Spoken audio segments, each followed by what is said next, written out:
Or the first Hispanic Republican elected in Harris County. Yay. Or the first Hispanic editor of the Texas Law Review. Yay. We're still in an era of firsts.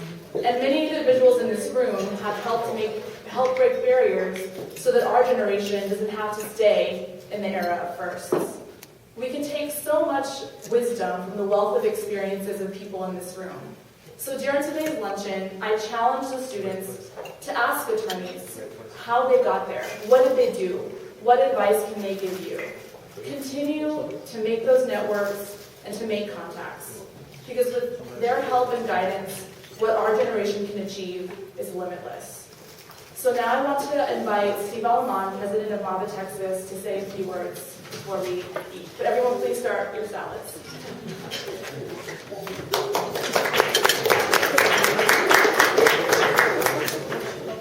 Thank you, Bianca. Again, I'm Steve Alamon, the current president of the Mexican American Bar Association of Texas. I've had the chance to speak to most of you starting last night at the welcome reception.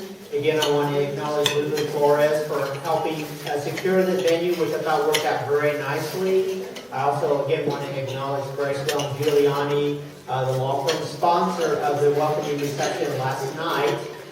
We had a great kickoff. I, at some point, departed, but I understand others continued on a little bit longer into the evening, so I'm glad everybody made it back in safely. Definitely relieved on that front. But again, welcome to today. For those of you who were not here at the very beginning, we had a great opening session about career paths and how one has faced challenges to get where they are.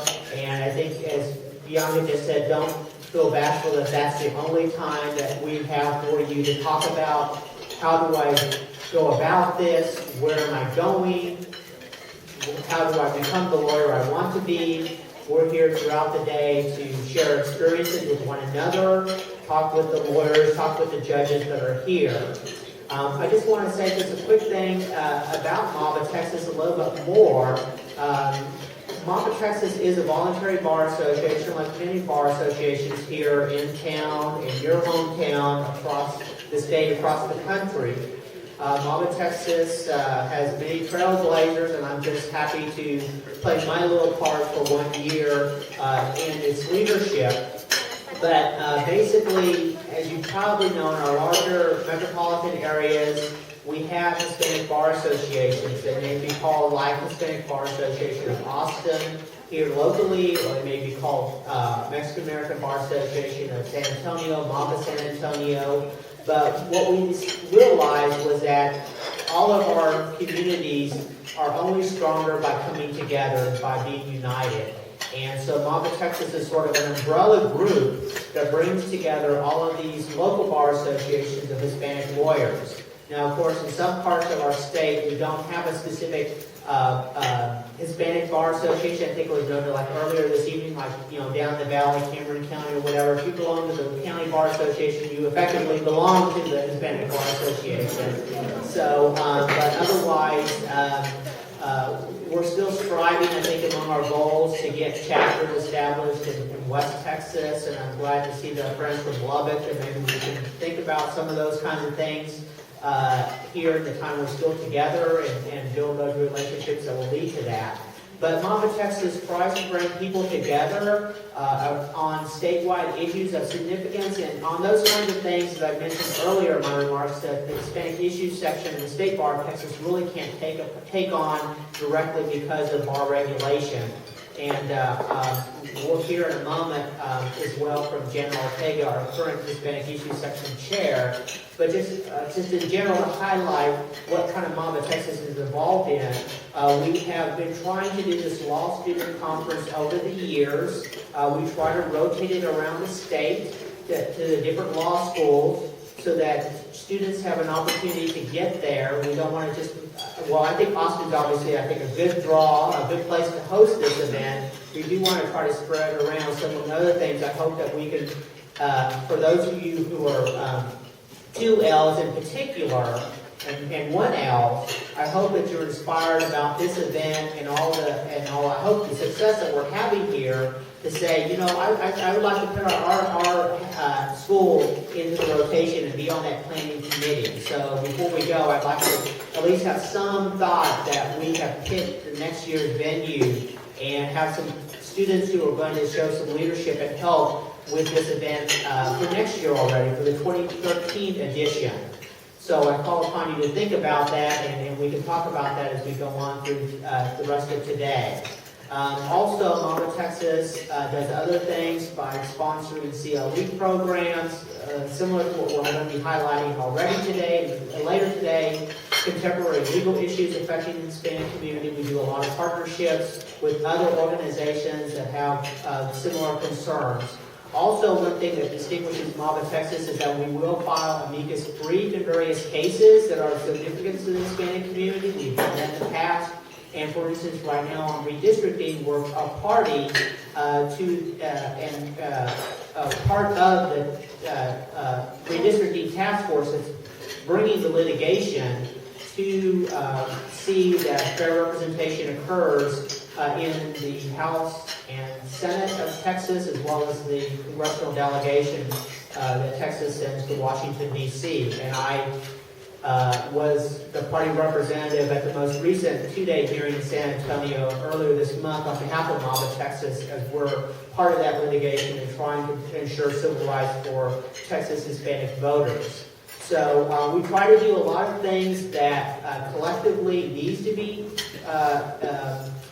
addressed by lawyers. We are very privileged to have made it through school, made it through college, made it to law school, made it out of law school. So Mama Texas members really take it upon themselves to try to get back at least a little bit of what we have been blessed with. And I hope that you will consider, as you move along in your career, to join us in continuing that tradition.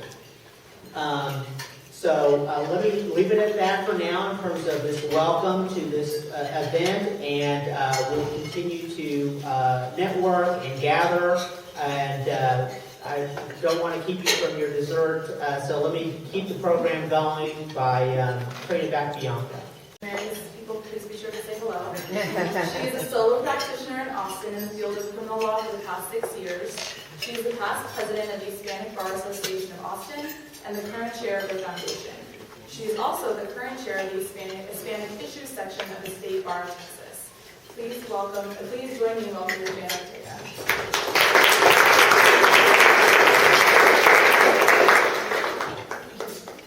I'm not getting old. I have a back injury due to working out. I promise I work out. Well, good afternoon, and thank you all so much for spending this beautiful Saturday with us today. I look out at this room, and I am so excited for you all. Your future is so bright, and all of us in this room that are licensed attorneys look forward to helping you along your journey. Please take this opportunity to network as much as you can. Get our information, write down our names, and when your time comes and you need anything at all, we're all here to help you succeed. So please take advantage of that opportunity. Whenever you become licensed, you're going to have lots of different organizations that you're going to want to join, that you're going to have choices to join, and it's going to be difficult. I'm not going to lie, that first year, money may be an issue and things like that, but I promise, make the investment to join your local bar associations as well as the Hispanic Issues section of the State Bar.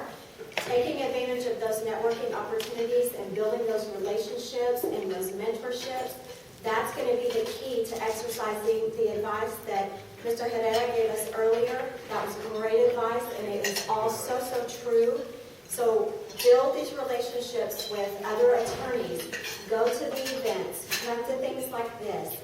Do the grunt work on committees and be the secretary or come out and bring water to some event that your local bar association is having. That gets your face seen, it gets you recognized, and the next thing you know, you're president of the Hispanic Bar Association of Austin. So, I know it's hard. I know the money may be hard. If that is an issue, look up the organization on the website, call the chair, call the president. Let them know that you really, really want to become active, you really want to become a member, but you're having a little bit of a problem, and they will help you. I guarantee it. We want you to be active in our organizations. Our voice is only as loud as our members and our group together, so don't let that stop you. Again, if you need anything at all, please network and take up as many cards and as many names as you possibly can. And whenever you become licensed and you need new names, then we'll be here to help you. Thank you again.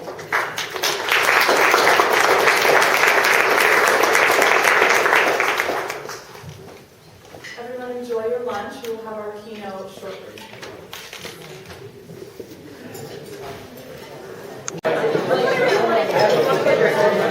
Hello, guys. Hope everyone's enjoying your lunch. We're going to go ahead and get started with our keynote address. Our keynote speaker is a lawyer who I think it's pretty easy to say is one of those wise Latinas. She's one of those firsts that I was talking about earlier, and it's truly an honor to have her here with us today. Sarah Saldaña is a native of Corpus Christi, Texas. She graduated summa cum laude from Texas A&I University in Kingsville. Go Javelinas! We have a fellow hog here as well. Excuse me? Javelina. You know what she called us? Sure, the mascot's a little funky. And she received her JD from Southern Methodist University. After law school, she clerked for the Honorable Barefoot Sanders, and then worked for a number of federal agencies, including the Department of Labor and Housing and Urban Development.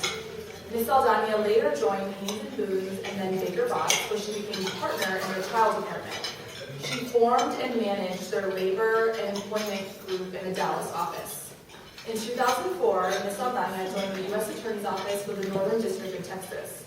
She served as Deputy Criminal Chief, managed the Fraud and Public Corruption Section, and successfully prosecuted a number of cases, including bank and mortgage fraud, civil rights, and human trafficking. This past year in September, she received the Hispanic National Bar Association's Latina Attorney of the Year. It is inspiring to young law students and attorneys to meet such a distinguished U.S. attorney who represents what can be achieved with hard work and dedication. She exemplifies leadership, initiative, and commitment to her community. Please join me in welcoming today's keynote speaker, the Honorable Sarah Saldaña, U.S. Attorney for the Northern District of Texas.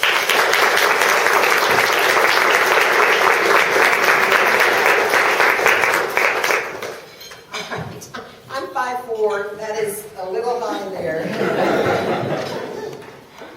Listen, I am just so pleased to be here. I thought I was going to come in from Dallas this morning, make a quick little speech, and then go on to another event that I've got back in Dallas tonight. But I will tell you, I have been, I don't know about you guys, but I have been absolutely inspired and motivated. Ray, your talk this morning was so spot on. That panel was fabulous. If after seeing all of those people, you all do not understand that the sky's the limit, I mean, it is, because I think the people that have addressed you this morning show that, boy, anything is possible with some hard work, a little elbow grease, and earnest willingness and capacity to go for something that you want. So I'm very, very honored. Bianca, I didn't realize when I met her last summer that her mom was a fellow hog, and that just makes her even, it elevates her in my eyes. So I will tell you, I am. Here's another inspiration, and that's you. You all are really an inspiration. I'll tell you that I graduated from SMU Law School. Anybody here from SMU? I just offered to have SMU host this sometime in the near future. I hope we do, because I actually was a co-founder of the Hispanic American Law Students Association. We called it HALSA in 1983 on the SMU campus. The reason we did that is because there were 7 of us I said 7 of us in the entire law school.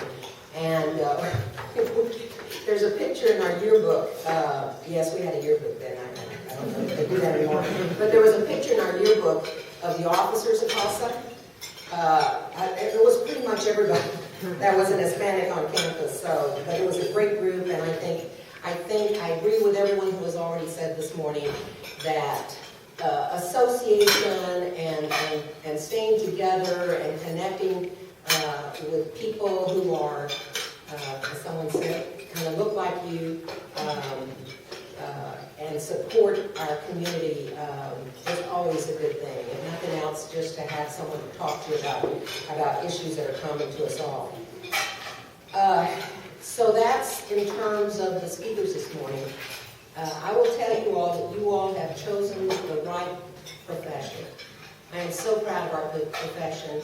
Our lawyers, you are Hispanic lawyers, but you're lawyers, and you will be lawyers soon. The bar notwithstanding, that'll all go fine. But you're lawyers first, and I mean, think about it. To me, and I haven't made a scientific study of this, but I would wager a good lunch that of all the professions possible out there, lawyers are overrepresented in terms of the movers and shakers in our various communities across the country. I mean, not only like in companies, Fortune 500 companies, lawyers often you'll find in-house counsel, the general counsel obviously will have that. A lot of people end up in business, getting a law degree and end up going and leading a company. But more so, think about who makes the laws between the legislatures, the local legislatures, and of course the federal laws, which is my interest. Those by and large in the United States Senate and the United States House of Representatives are lawyers. All right, those are the people that make the laws.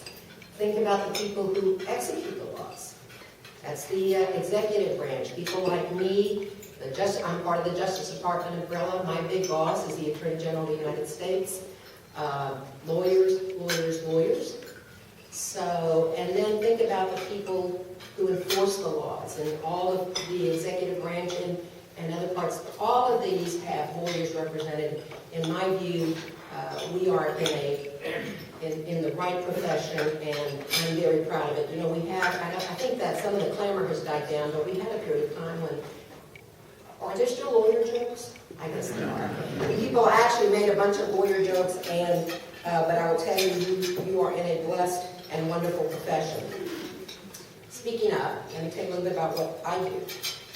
My occupation right now as U.S. Attorney for the Northern District of Texas. In our office, we enforce the federal laws of the United States, and you need to watch me because I'm a lawyer. I tend to talk, so help me on the time. It sounds to me like a little bit behind. But we enforce the laws of the United States. I have the Northern District of Texas, Lulu Flores. By the way, here is an extraordinary example of people looking behind them and pulling people up. Lulu and I, she doesn't remember. I think I met you last summer, Lulu, but she and I are face-to-face, perhaps for the first time, if Lulu's right, at least last summer, if I'm right, have met. But when I was vying for this position, I looked, I talked to a lot of people. I looked in different corners of people who knew the process, which by the way is a very mysterious one. And I met Lulu's husband. I think you remember me?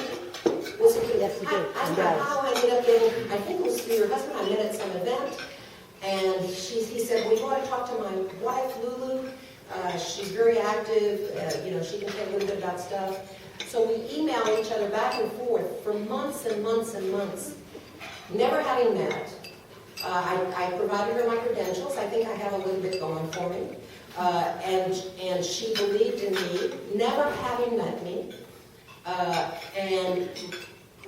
She was one of a whole bunch of people who really lent their hand to me and brought me up. And I truly believe, I really believe this. Again, I don't have any proof, and I'm in the proof business, but I don't have any solid proof of this. But organizations like MABA, and like the National Hispanic Bar Association were instrumental in advising the White House and the Department of Justice on who they believed was a good candidate. Never mind that I was Hispanic, but they believed in me, and I truly believe it made a difference. So Lulu, thank you.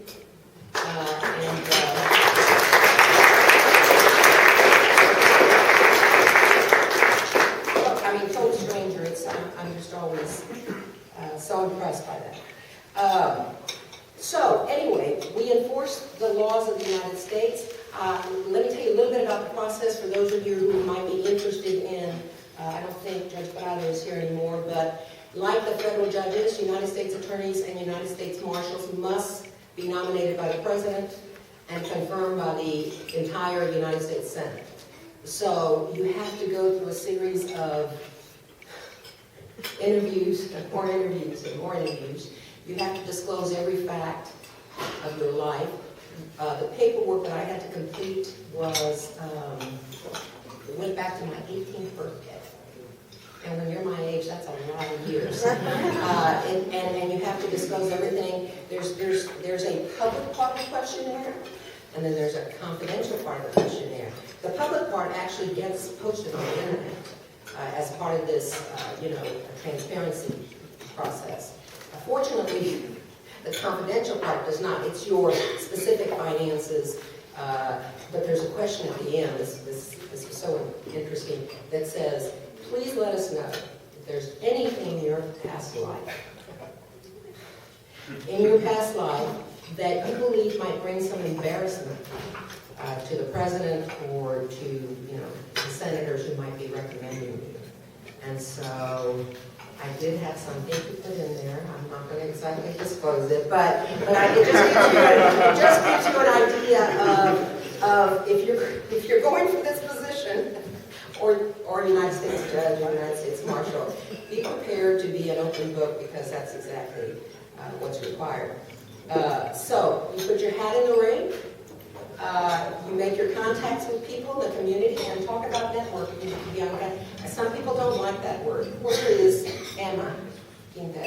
Hi, Emma. Emma picked me up at the airport today, but Emma was telling me that, and I hope you don't mind, I don't think this was a confidence, but she, the networking part of it doesn't come real easily to her.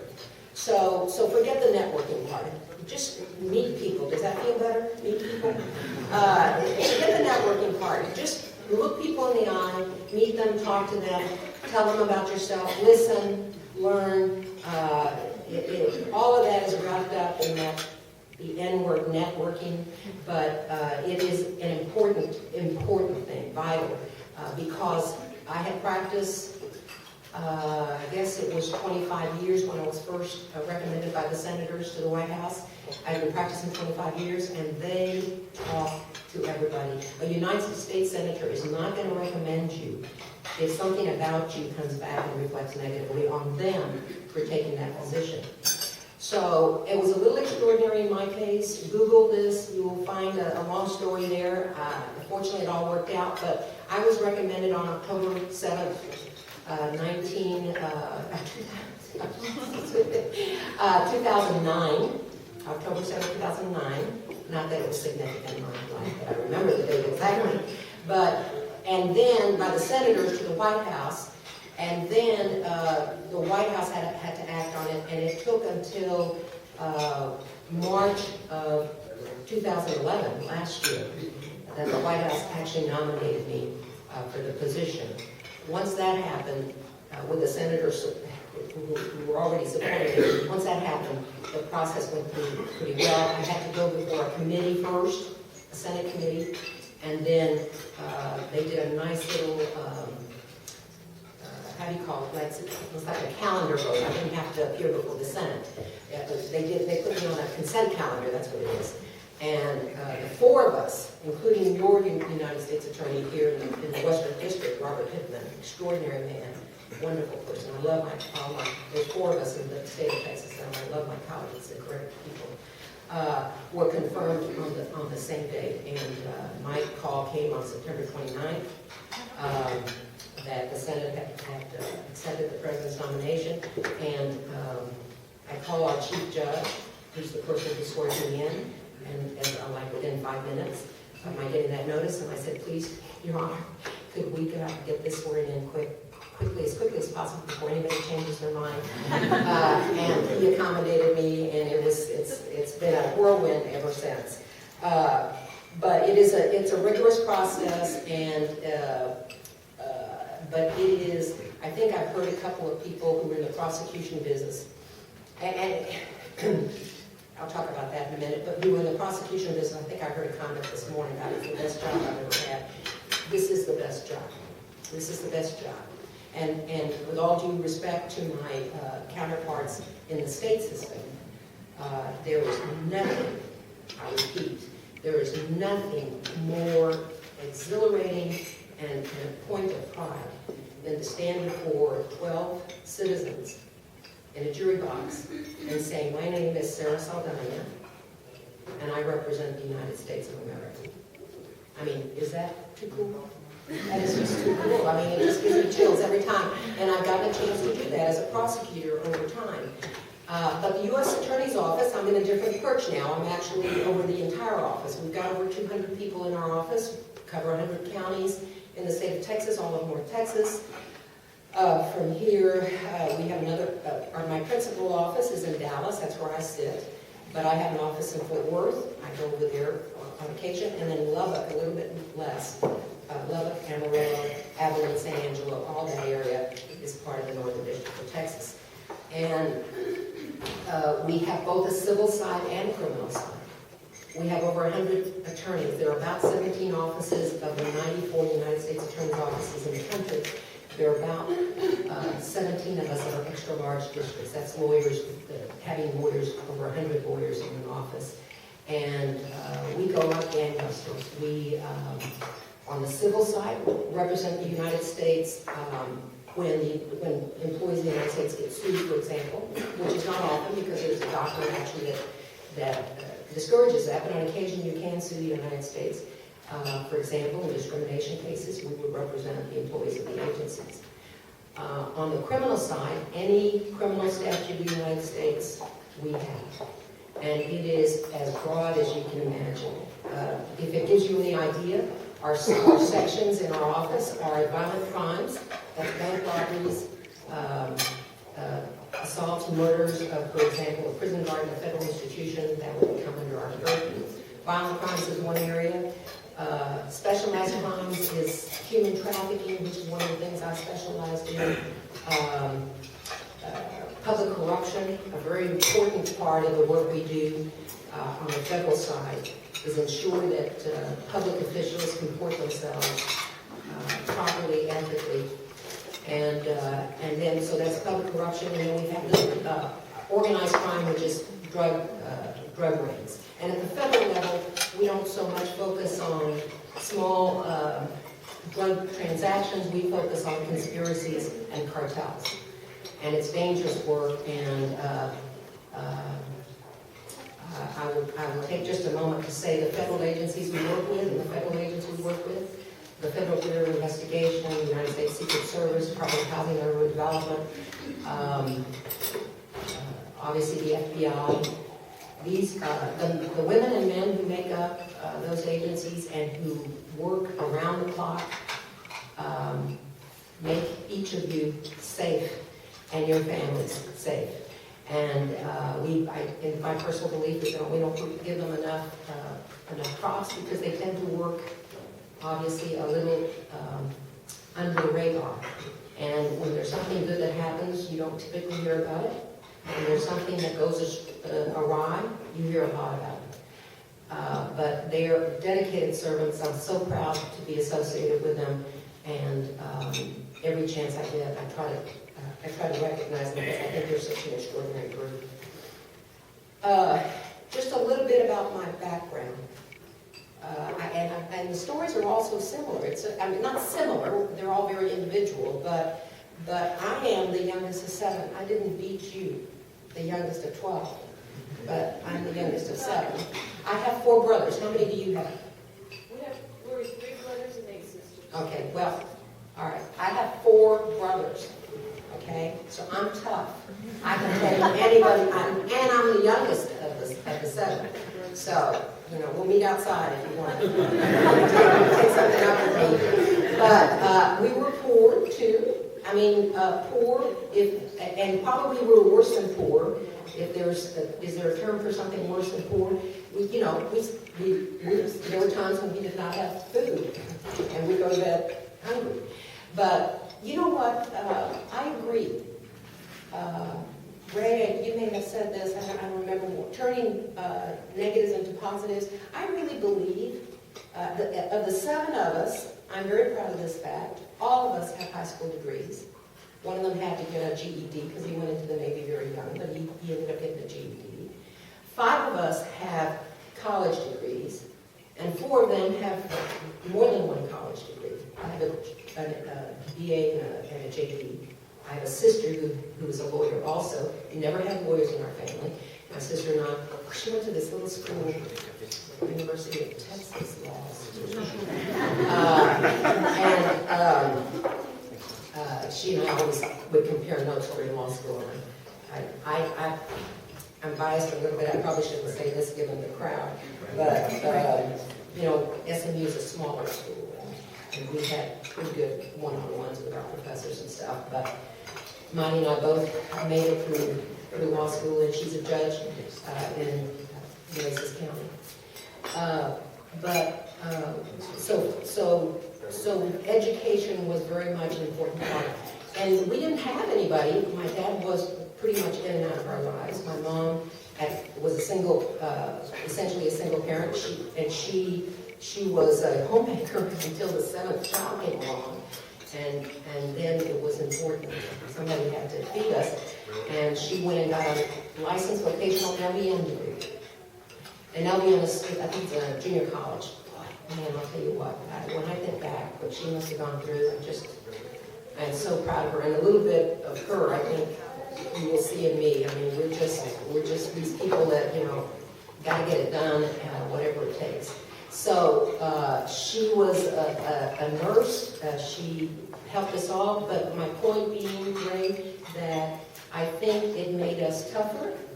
I think it made us appreciate, that we didn't have what we could have and what we literally did have. I think it made us reach a little further. I'm just very proud of my brothers and sisters and what all of us accomplished in our own way. We have not just lawyers, we have plumbers and all kinds of people in my family, but all of us, it was a struggle to get what we finally did. And then I started as a school teacher. I went to A&I, started as a school teacher. And another theme I heard this morning was, are you one of these people that wants to get from point A to point B and think it's a straight line? Not necessarily.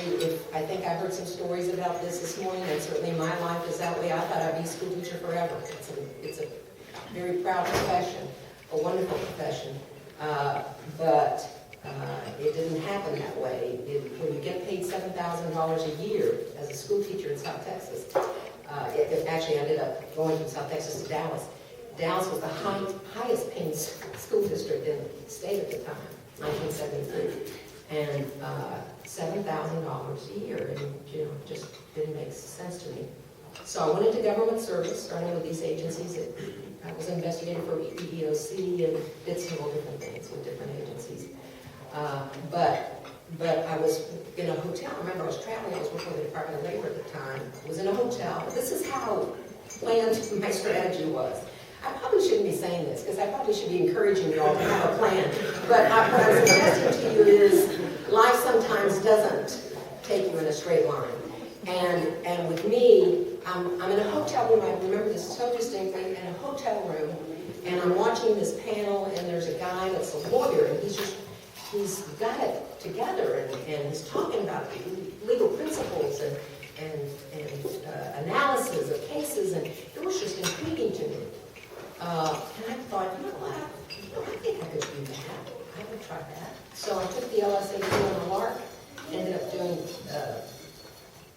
very well on it.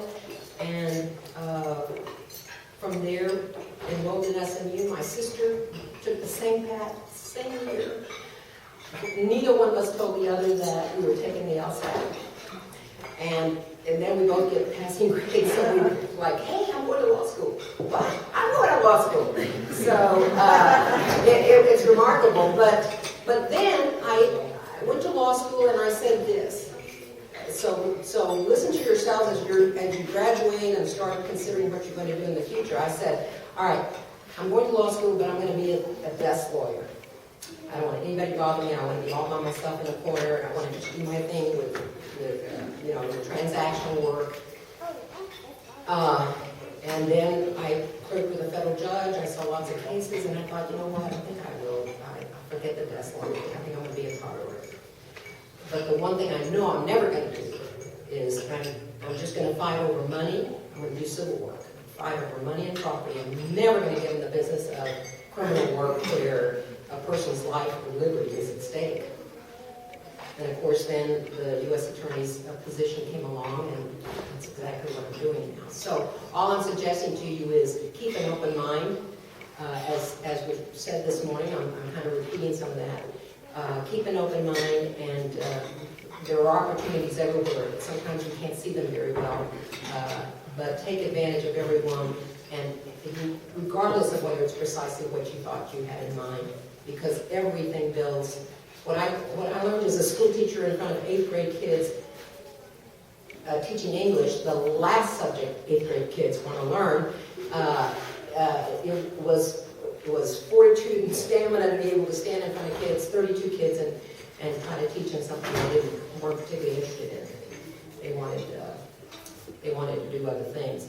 So every experience I've had, and I think you will find it in your lives too, every experience is not a wasted one. It's the good and the bad. They all build us into the people we are. So with that, I thank you so much. I consider it a privilege, Bianca, for you to invite me. Thank you so much. And I'm being inspired. I don't know about the rest of you. So thank you.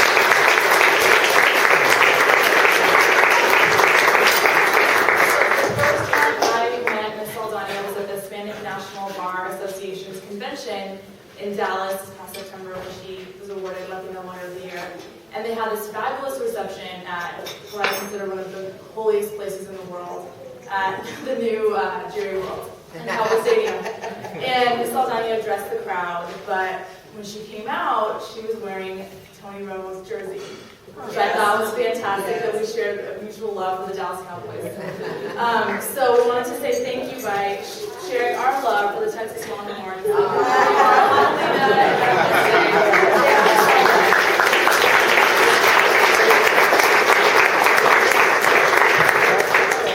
I'll share.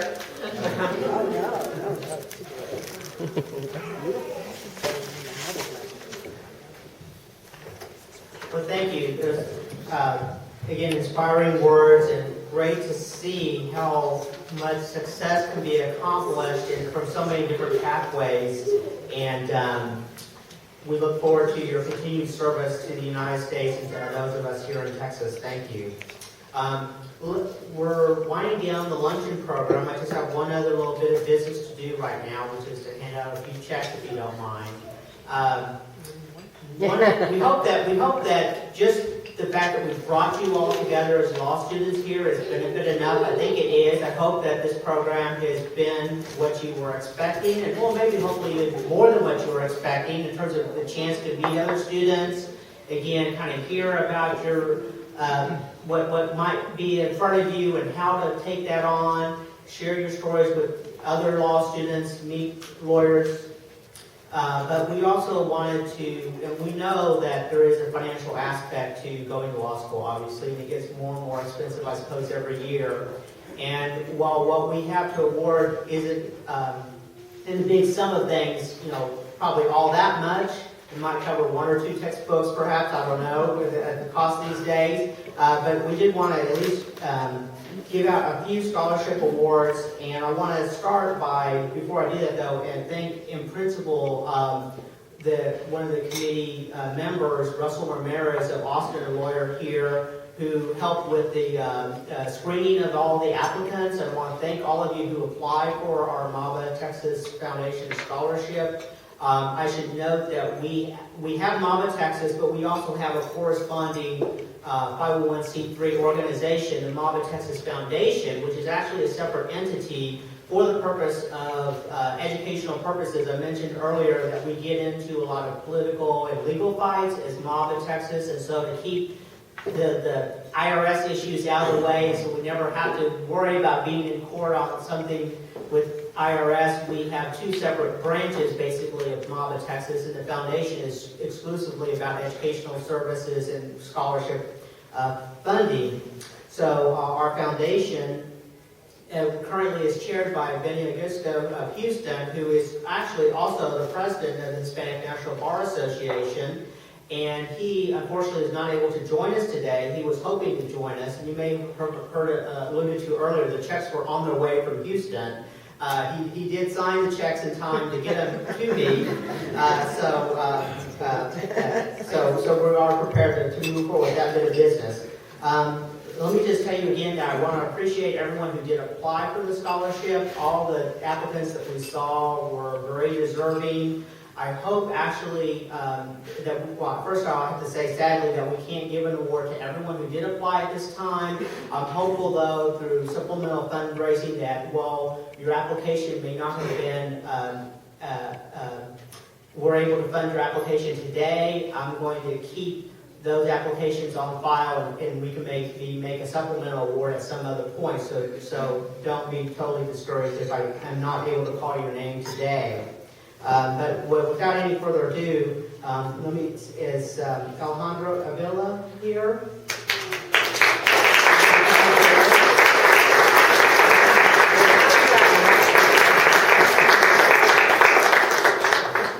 If someone has a camera, by the way, this would be nice. Can you make it up here? All right, well, on behalf of MAVA Texas, I present this scholarship award to you. Thank you. Thank you. All right.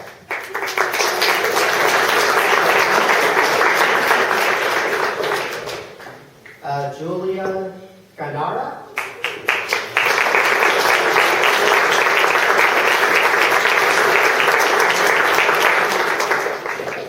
And Julia's from South Texas. All right.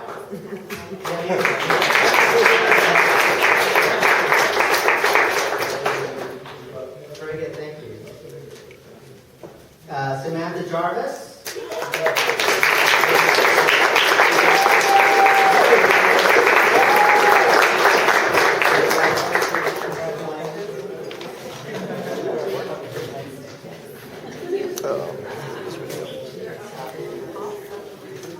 Linda Pena.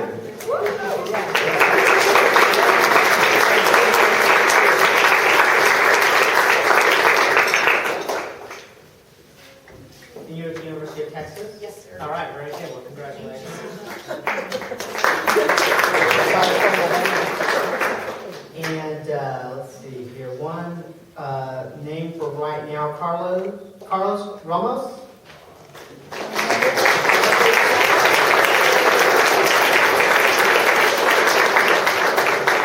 Also the University of Texas, I believe, right? Yes. All right, congratulations.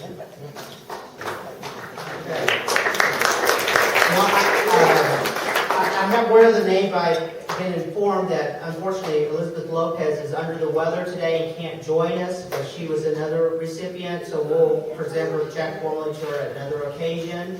But those are our 6 recipients for this year at this time.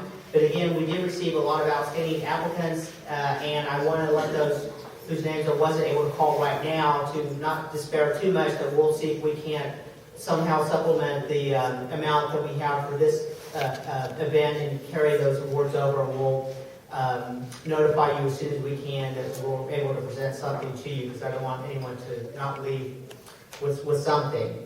But so I think that right now we're basically at a time where we're going to be taking a break in a moment, at least in terms of the law students. I do have a little bit of business to conduct with MAVA Texas members who are here. If I could ask you to reconvene in our meeting room at 2 o'clock. Meanwhile, I'm going to give the rest of you all a brief break because I do need to take care of some association business while we're all gathered here. But at 2:30, we'll resume our program. And we have a couple of events going on in the afternoon. And then one of the events after the 2:30 panel, we're actually going to be dividing up into two different groups. Those who are interested in clerkships will meet separately from the panel about the redistricting litigation. And it's only the redistricting litigation that's eligible for the CLE credit. But I suppose we couldn't get credit for the judicial clerkship panel, but I think there's still a lot of value in getting that advice and hearing those stories.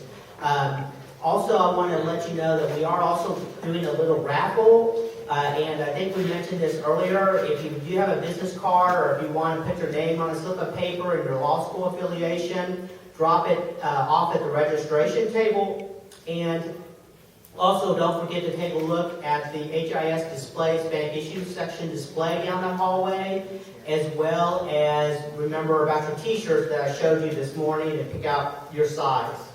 So with that, I want to thank you again, Madam Attorney, for being with us. I will excuse, I guess to some extent, some of you for a moment. And again, the MAVA Texas members, if we can meet for a brief business meeting at 2 o'clock in our room where we were. And then otherwise, we'll start the program in that same location at 2:30. So thank you all.